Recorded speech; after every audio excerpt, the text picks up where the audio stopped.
Assalamualaikum warahmatullahi wabarakatuh.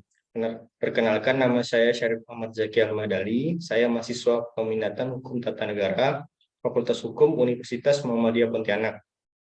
Pertama-tama, saya mengucapkan terima kasih kepada Bapak Heru Yudi Kurniawan, SHMH, selaku pembimbing utama, dan Ibu Tri Atika Febriani, SHMH, selaku pembimbing pendamping, serta Bapak Ansari, SHMH, dan Ibu Nina Niken Lestari, SHMH, selaku dosen penguji. Dan tidak lupa saya ucapkan terima kasih kepada Bapak Dini Amiruddin, SHMH, SHMHUM, selaku dosen Hukum Tata Negara Universitas Muhammadiyah Pontianak.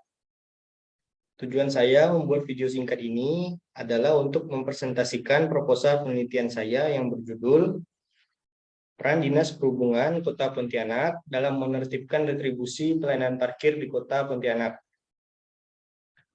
Latar belakangnya, pengertian retribusi secara umum adalah pembayaran kepada negara yang dilakukan oleh mereka yang menggunakan jasa-jasa negara, atau merupakan iuran kepada pemerintah yang dapat dipaksakan dan jasa balik secara langsung dan dapat ditunjuk.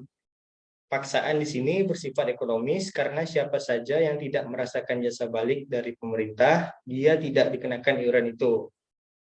Otonomi daerah merupakan sebuah awal dalam hal peningkatan kualitas kehidupan masyarakat, sekaligus untuk peningkatan kemakmuran dan kesejahteraan masyarakat.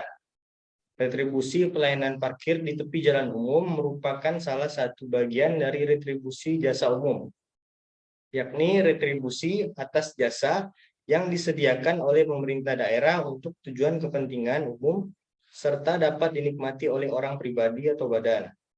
Objek retribusi pelayanan parkir di tepi jalan umum adalah pelayanan parkir kendaraan bermotor dan kendaraan tidak bermotor yang ada di tepi jalan umum yang ditentukan oleh pemerintah daerah sesuai dengan ketentuan peraturan perundang-undangan. Subjek retribusi adalah setiap orang pribadi atau badan yang menggunakan tempat parkir di tepi jalan umum. Adapun di sini undang-undang yang saya gunakan, aturan-aturannya adalah Undang-Undang Nomor 22 Tahun 2009 tentang Lalu Lintas dan Angkutan Jalan dan Undang-Undang Nomor 28 Tahun 2009 tentang Pajak Daerah dan Retribusi Daerah, yang kemudian dilengkapi dengan Peraturan Pemerintah Nomor 10 Tahun 2021 tentang Pajak Daerah dan Retribusi, dan Peraturan Daerah Nomor 8 Tahun 2020 tentang Retribusi Jasa Umum.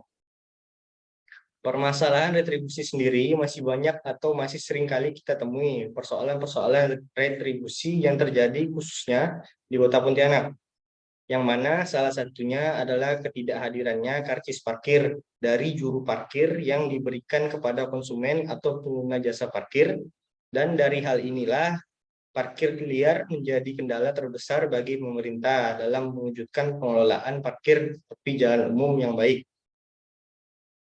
Sehubungan dengan hal itulah, dalam penelitian ini nantinya akan membahas mengenai bagaimana dapat mengatasi masalah-masalah tersebut. Seperti contoh halnya di beberapa jalan yang ada di Kota Pontianak yang bisa dijadikan tinjauan, yakni Jalan Nusa Indah 1, Jalan Nusa Indah 2, Jalan Nusa Indah 3, Jalan Siam, dan Jalan Diponegoro. Adapun peta lokasi penelitian saya yaitu Jalan Nusa Indah 1 dan 2 dan 3. Ini untuk di daerah Jalan Siam dan di Jalan Diponegoro. Masuk ke dalam rumusan masalah, berdasarkan latar belakang di atas, maka rumusan masalah yang dapat diambil dalam penelitian ini adalah sebagai berikut. Yang pertama, bagaimana upaya Dinas Perhubungan dalam menertibkan retribusi pelayanan parkir di Kota Pontianak. Yang kedua, bagaimana mekanisme penanganan dalam hal penertiban parkir di Kota Pontianak. Tujuan dan manfaat penelitian. Adapun tujuan dan manfaat penelitian saya adalah yang pertama, tujuannya untuk mengetahui bagaimanakah peran Dinas Perhubungan Kota Pontianak dalam menertibkan retribusi pelayanan parkir di Kota Pontianak. Untuk mengetahui mekanisme penanganan dalam hal penertiban parkir oleh Dinas Perhubungan di Kota Pontianak. Untuk mengetahui upaya Dinas Perhubungan Kota Pontianak dalam menertibkan retribusi pelayanan parkir di Kota Pontianak. Adapun manfaat penelitiannya yaitu manfaat teoritis. Yaitu hasil penelitian ini diharapkan dapat memberikan manfaat bagi pengembangan ilmu pengetahuan pada umumnya dan ilmu hukum pada khususnya, terutama bagian hukum tata negara yang berkaitan dengan peran pemerintah daerah, dalam hal ini Dinas Perhubungan Kota Pontianak, dalam menertibkan retribusi pelayanan parkir di Kota Pontianak. Adapun manfaat praktis yaitu untuk mengembangkan daya penalaran dan membentuk pola pikir dinamis penulis yang berhubungan dengan penertiban retribusi pelayanan parkir di Kota Pontianak. Lanjut ke kerangka teori, yaitu ada 5 teori yang saya pakai. Yang pertama ada teori efektivitas hukum. Teori efektivitas hukum oleh Surjono Sukanto adalah sebagai kaidah merupakan patokan mengenai sikap, tindak, atau perilaku yang pantas. Kemudian teori kepastian hukum, yaitu kepastian merupakan ciri yang tidak dapat dipisahkan dari hukum, terutama untuk norma hukum tertulis. Hukum tanpa nilai kepastian akan kehilangan makna karena tidak dapat lagi digunakan sebagai pedoman perilaku bagi setiap orang. Kepastian sendiri disebut sebagai salah satu tujuan dari hukum. Kepastian hukum adalah jaminan bahwa hukum dijalankan, bahwa yang berhak menurut hukum dapat memperoleh haknya, dan bahwa putusan dapat dilaksanakan. Kemudian ada teori kepentingan, yaitu teori kepentingan diartikan bahwa negara yang melindungi kepentingan harta dan jiwa dan warga negara dengan memperhatikan pembagian beban yang harus dipungut dari masyarakat. Kemudian teori kewajiban pajak mutlak. Teori kewajiban pajak mutlak yaitu menjelaskan bahwasannya negara mempunyai hak mutlak agar memungut pajak dari masyarakatnya.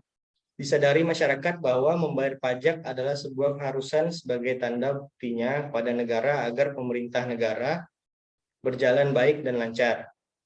Berdasarkan teori tersebut, dasar aturan pajak terdapat pada hubungan antar rakyat dan negara, yaitu negara mempunyai hak memungut pajak sedangkan rakyat berkewajiban membayar pajak.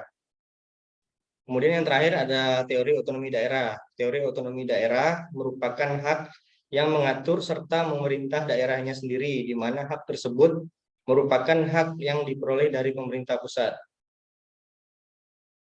Kemudian metode penelitian yang saya gunakan dalam penelitian ini, jenis penelitian yang digunakan adalah penelitian hukum empiris. Sifat penelitiannya adalah deskriptif analitis, sumber datanya ada penelitian perpustakaan, dan penelitian lapangan. Kemudian teknik pengumpulan data, ada wawancara, dan telaah pustaka. Baik, sekian, terima kasih. Assalamualaikum warahmatullahi wabarakatuh.